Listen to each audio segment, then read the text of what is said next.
In this video, I'm going to show you how to set Safari downloaded file path on your iPhone. That is quite simple and easy to do, so let's begin.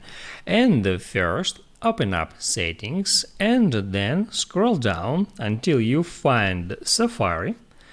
And here, scroll down for a bit and at General section, tap at Downloads.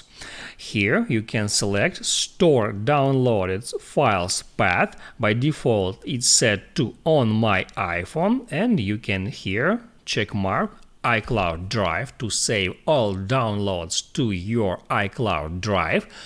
Or you can hit Add Other to select custom way for your files. You can move on from iCloud Drive here to Browse, and at Favorites select On My iPhone if you want, and here you can tap at three dots icon and select New Folder. Now there you can enter a name for that folder, hit on Done and then hit on Done again to set that specific folder for Safari downloads. I hope it helps you guys, so don't forget to like and subscribe.